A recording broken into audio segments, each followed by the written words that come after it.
Magandang araw mga kabukid. So dinayo ko po rito si Boss Bobby Esteban. Dito po kami ngayon sa kanyang tumana, no? Ang tanim niya po ay sitaw tsaka siling green. Ayan. Dito naman ay Barangay La Puente. Sakop ng Barangay La Puente. Yung mga kabukid, tatanungin lang po natin si Boss kung ano na po yung naibibigay na benepisyo, tulong sa kanya nitong ating Miracles Foliar. Ayan. Ayan, Boss Bobby, ano bang naibibigay na benepisyo sa'yo ng hawak mong yan? Ay, maganda. Testingin nyo po. Talagang ko. Sa... Available po ito sa akin. Ayun, pag dito po sa La Puente, Sapsap, yan po hanapin nyo. No? Hindi lang ikaw, sigurado na gumagamit yan dito. Marami na. Marami na po. Sa resulta ng harvest, kumusta? Okay naman po. Okay naman. Talagang mas maganda doon sa dati mong gamit. Okay po. At talagang ayaw mo ng bitawan.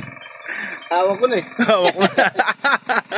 So, mga kabukid, si Boss Bobby kasi, kung napanood nyo po yung matagal ko ng video, yung kanya siling papatay na dyan, ay tinatabas niya nung magkita kami.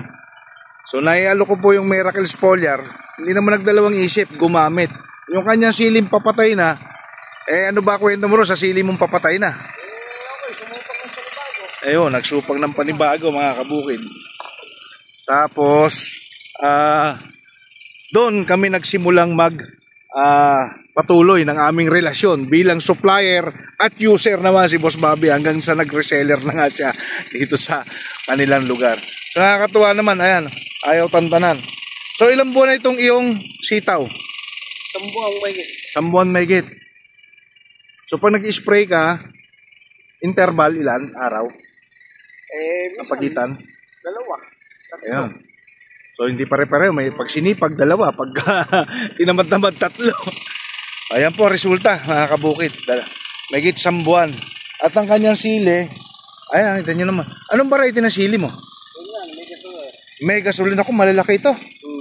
Pang dynamite ito, Mega Soler. O ayan, nakakatikim din ng kanyang ng ating Miracles Foliar to. Lahat po ng halaman ni Boss Bobby. Meron ba itong pipino, ano?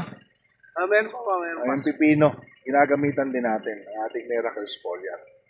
So yun mga kabukid, at susubaybayan din natin ito. Alam nyo naman si El Kabukid ay laging may part 2, part 3, part 4 hanggang sa mag-harvest ay binabalik-balikan natin tong mga tanim na ginagamitan po ng ating mga produktong Miracles Foliar. Boss, may ilang luwang to? Lapad-lapad eh. Nasa 7. Itong luwang? Ang lapad, napakasipag talaga ng aking bossing nito. Isa lang po ito sa kanyang tinutumana. Meron pa po siyang isang portion doon. Ang tanim naman ay pipino.